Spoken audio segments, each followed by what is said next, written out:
رجب Tayyip Erdogan نے سب سے پہلے پہل کی ہے. انشاءاللہ 5 لاکھ روہنگیا مسلمانوں کو وہ اپنے پاس لینے کے لیے تیار ہے. اب اس کے ساتھ ترکی کے ساتھ اب دوسرے ممالک بھی سامنے آئے.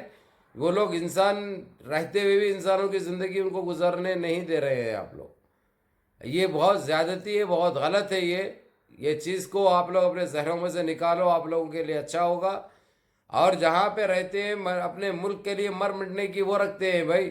ایک تو مسلمان اسلام ہے ہی یہ چیز, جو ملک میں رہتے ہیں وہ ملک کی حفاظت کے لیے بھی جان نچھاور کر دیتے ہیں, اپنے جانوں کی قربانی دے دیتے ہیں.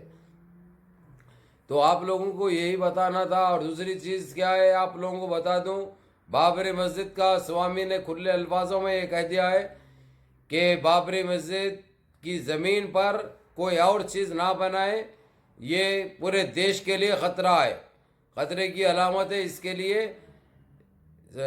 ہم سوامی نتھو آنند شتو آنند جو بھی ہے آنند, وہ ہم ان کے غور کریں گے, ان کی بات کی سراہنا کریں گے.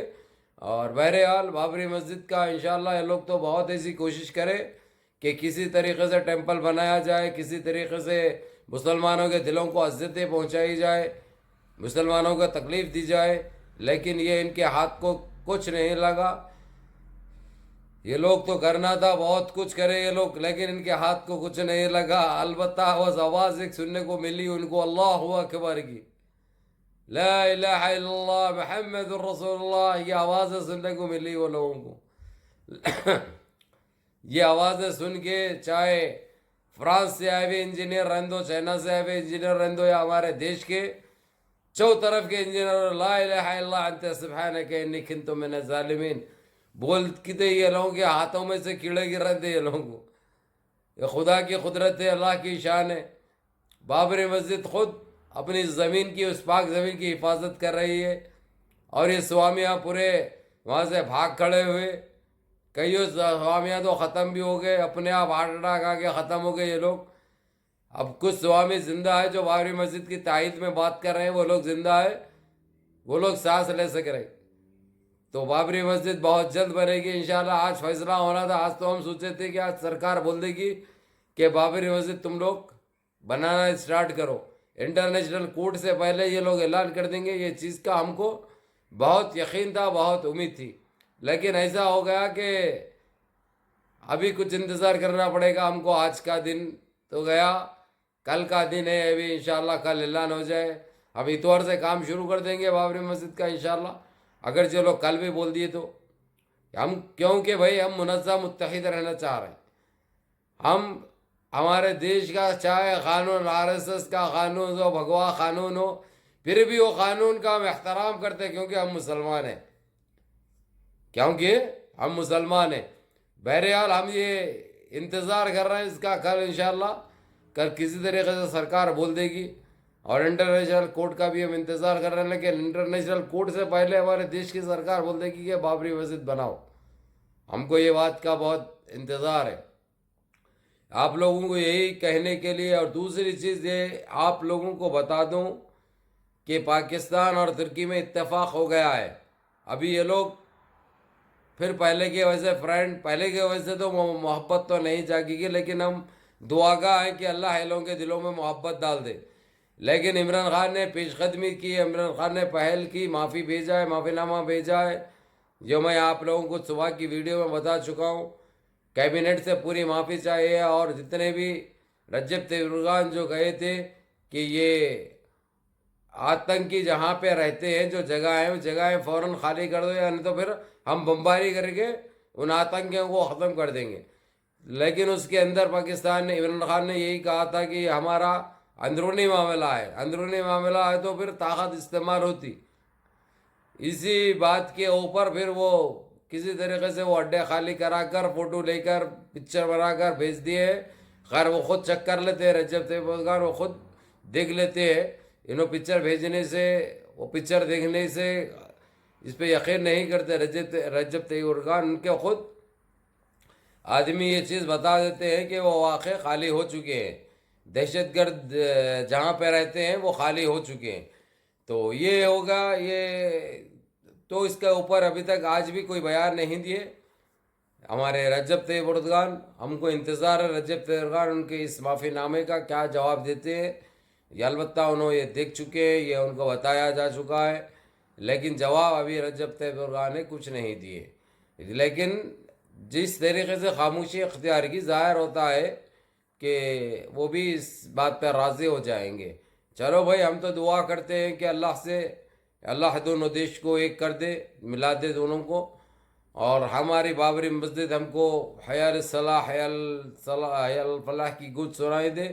یہ ہم بہت انتظار کر رہے ہیں، ہم نے ہر چیز برداشت کی ہے، لیکن یہ بابری مسجد کا ایشو ہم برداشت نہیں کریں گے، کسی حال میں نہیں کریں گے. ہر چیز کو ہم سہتے ہوئے آ رہے ہیں، لیکن یہ نہیں سہیں گے. یہ رہو گیا. اور دوسری چیز، ویکینسی ترکی کے لیے جو آپ لوگوں کو پہلے سے کہتے ہوئے آ رہا ہوں، جس کے آفر لیٹر، جس کے ویزا مل گئے، جس کے رکے ہوئے تھے، ابھی بہت سارے رکے ہوئے ہیں، لیکن وہ بھی آج کل میں انشاءاللہ تعالیٰ وہ بھی آپ لوگوں کو مل جائیں گے. اور جو نئے لوگ جو دوسرے کمپنیوں کے لیے جو ڈالے ہیں AIMM ابو فیصل میسنجر پہ، اس کا کام اسٹارٹ ہو چکا ہے. ایک ہفتہ 10 دن میں انشاءاللہ تعالیٰ وتھ آفر لیٹر کے آپ لوگوں کو انشاءاللہ آپ لوگوں کے ٹیلی فون نمبرز پہ، آپ لوگوں کے جی میل ID پہ آپ لوگوں کو مل جائے گا. اور یہ ویزے فری دیے جا رہے ہیں، اس کے اوپر 1 روپیہ آپ کو خرچہ کرنے کی ضرورت نہیں ہے. صرف آپ لوگ اپنے جیب سے ٹکٹ اور کورونا نیگیٹو کی رپورٹ لیجئے، 48 آورس پہلے کی لیجئے، اچھا رہے گا. نہیں تو پھر آپ کو پھر 2 ہفتوں کا کوارنٹائن ہونا پڑے گا دبئی میں، پھر نہ تو پھر ترکی میں، پھر آپ لوگوں کا 1 مہینہ ایسے خراب ہو جائے گا. اسی لیے آپ لوگ 48 آورس پہلے نکلنے سے 48 آورس پہلے کی رپورٹ کروائیے، وہ بہتر رہے گا. آپ لوگوں کو یہ بتانا بہت ضروری تھا، شدید ضروری تھا کہ یہ خبر آپ لوگ کیا ہوئی آج پاکستان کی بات چیت، کیا جواب دیا رجب طیب اردگان. یہ میسیجیں کر رہے ہیں آپ لوگ، تو رجب طیب اردگان نے ابھی تک کوئی جواب نہیں دیا یس یا نو کا. لیکن ہم اندازہ لگا سکتے ہیں کہ یہ یس میں شامل ہوگا، نو میں شامل نہیں ہوگا، کیونکہ وہ لوگ وہ اڈے خالی کرا چکے ہیں پاکستان میں، وہ اڈے خالی ہو چکے ہیں. یہ ابو فضل کا نیٹ ورک بھی کام کرتا ہے صاحب، یہ پتہ چل چکا ہے کہ وہ اڈے خالی ہو چکے ہیں. چلو الحمدللہ، وہ اچھی بات ہے. دہشت گرد کا انت ہونا چاہیے. دہشت گرد کسی کو کوئی اسلام سے یا کوئی مذہب سے تعلق نہیں رکھتا، یہ انسانیت کا قاتل ہے. اس کو کفر کردار تک پہنچانا دہشت گرد کو بہت ضروری ہے. تو بہرحال منظم رہو، متحد رہو، اپنی صفوں میں اتحاد پیدا کرو. اور آپ لوگوں کو یہ آج کی سب سے بڑی خوشخبری یہ ہے، 5 لاکھ روہنگیا مسلمانوں کو ترکی نے رجب طیب اردگان نے گود لینے کی ٹھان لی ہے، اور ایران بھی آگے بڑھنے کے لیے تیار ہے. انشاءاللہ ہم دعا کرتے ہیں کہ یہ پاکستان اور بنگلہ دیش اور ہمارا بھارت بھی اس کے لیے چہل قدمی کرے، اس کے لیے پہل کرے.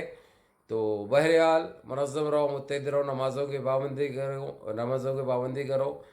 سردی بہت ہے بھائی، اس کے باوجود آپ کا بھائی، آپ لوگ بے تحاشا انتظار کرتے ہیں. آپ لوگوں کو بتانے کے لیے آپ لوگوں کے سامنے آ چکا ہے. تو لیکن بات کرنا نہیں آ رہا میرے کو، زبان موٹی ہوتی جا رہی، زبان لٹکتی جا رہی، کیونکہ سردی ویسی ہے، 6-7 سردی ہے، کوئی معمولی سردی نہیں ہے. تو بہرحال دعا کیجیے اپنے بھائی کے لیے بھی، نمازوں کی پابندی کریے، ماں باپ کی خدمت کریے، بڑوں کے احکام پہ چلیے، بڑوں کا کہنا مانیے، یہ ہم سب کے لیے اچھا ہے. تو اسی کے ساتھ اجازت چاہتا ہے آپ کا یہ بھائی. اجازت دیجیے. السلام علیکم ورحمۃ اللہ وبرکاتہ.